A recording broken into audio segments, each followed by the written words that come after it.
Your daily hobbies will either be the reason you feel tired and unproductive, or be the reason that you are getting ahead of 90% of guys your age. Remember, your habits make up who you are as a person. So better exercise and eating habits equals a better physique. If your hobbies include you being creative, you will more likely be able to put a better outfit together. Your hobbies will dictate how much you will improve your life. So here are all the hobbies that you need to be doing. The first one is reading, which I know anyone from the ages 13 to 21, they will not pick up a book unless they have to. So if you rolled your eyes because I said reading, then I'm especially talking to you. Think about it. When's the last time that you actually read a book? Not because you had to, but because you wanted to learn something. But look, we all have our own personal interests. Whether you're motivated by finance to make more money, you have some money saved up and you want to learn how to invest that, productivity to make sure that you're spending your time efficiently, or learning the psychology to make friends and influence people. All these things, sure, you can learn on your own. If you take the time, read a book, you are going to learn things so much faster, and things in your day-to-day life are going to become that much clearer. You're going to be able to shine a light on the things in your daily life that you are not doing the right way, things you could be doing better. Therefore, something that would have taken you maybe a year to learn, you could pick up a lot faster because you read these books. And I know,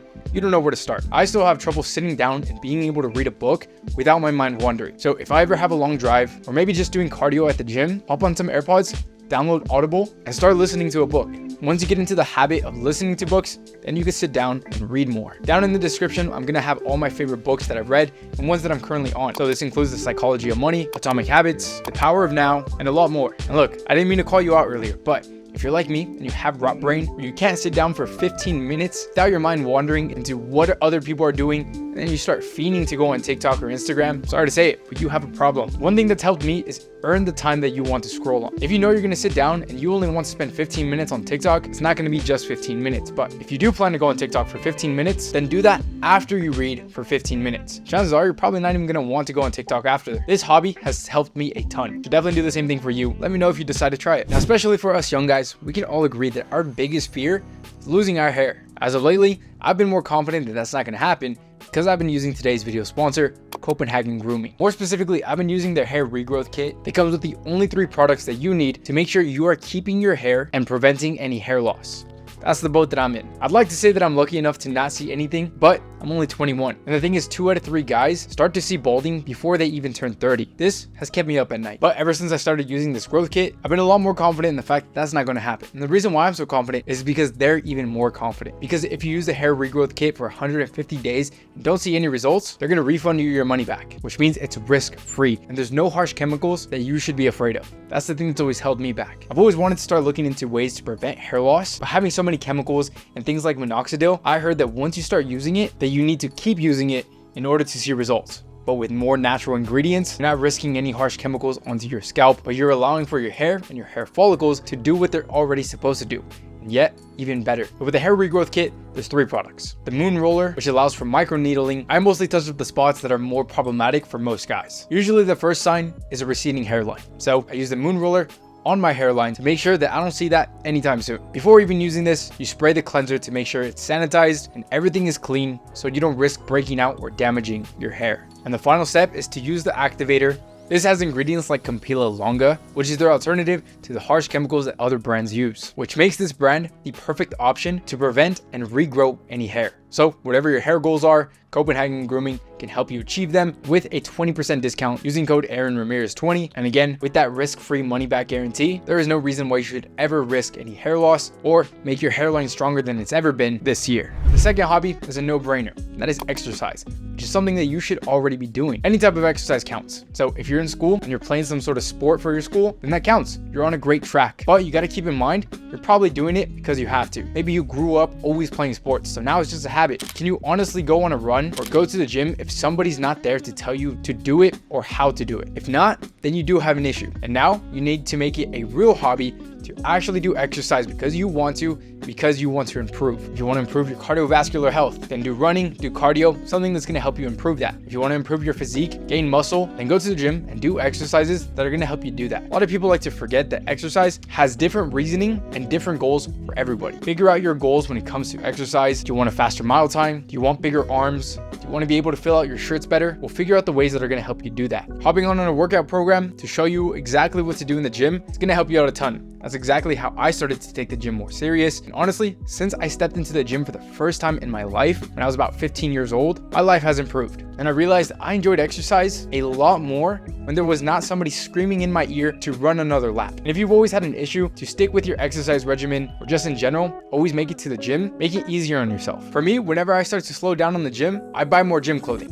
which probably isn't the healthiest thing for my mental health, but I just noticed from personal experience, when I buy new gym clothes, I get excited to wear this at the gym. That's exactly what I did recently, picked up some new pieces from Gymshark, and now I'm excited to go to the gym and wear these, because I know I'm gonna look good in them, which at the end of the day, is making me more motivated to exercise on a daily basis. All right, so the last two were more specific, but now these next hobbies are completely up to you on which ones you want to choose, but they should all serve a specific purpose. Let's go over what those purposes should be. So the next hobby that you need to learn is something to help you unwind. I know nowadays on the internet, being brutal on yourself, telling yourself that you don't deserve to relax because you are not where you want to be yet is the new normal. I've been there, I've tried it, and what do you know? I exhausted myself and went straight back to square one because I'm not where I want to be yet. Sure, it's helped me gain progress to where I want to be, but you got to do it in a healthy way. So whenever you're working on what you want to achieve, there should be nothing to distract you. But that being said, once a week, maybe even on a daily basis, have something small to help you unwind. The way I noticed that I needed this is because I would try to go to sleep and my mind would be racing. I'll start thinking about all the things that I could have done better, the things that I should have done, all the ways that I wasted time. And look, that's good. You should write those things down to help you improve for the next day. So for me, journaling has helped me unwind. So whenever I do go to bed, I am actually ready to go to sleep. Some people like cleaning to unwind, and it's great. I wish I could do that. I am an absolute mess and a slob. So maybe that's a hobby that I need to learn. Whatever it is, create a hobby that is going to make you unwind and forget all the stresses through your normal days. I know, sounds a little bit corny, but again, this is something that's helped me a ton, especially within the last 30 days. And I know focusing in on this is going to help me improve my life in as little as 7 days. Now, when I was looking at some hobbies that are good for mental health, it's all things that are soothing. If you like arts and crafts, if you like drawing or painting, do it for 15 minutes a day. I've never been an artsy person, so it's never really occurred to me on that. But journaling has helped me, especially when I feel overworked and I need to calm down. It's exactly what I'm going to do. This next one has been a recent favorite of mine.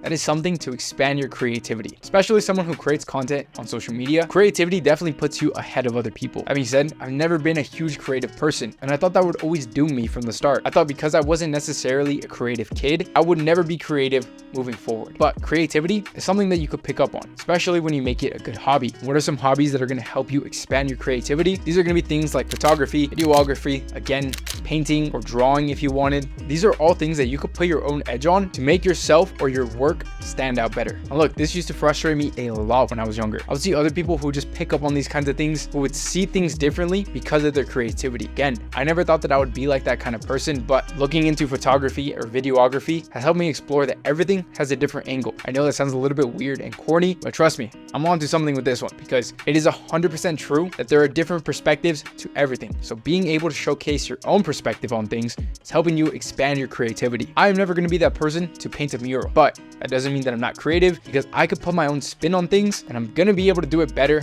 once I make this into a more consistent hobby for myself. And this next hobby is something to pass the time. Again, I was really hard on myself to make sure that I would never waste any time.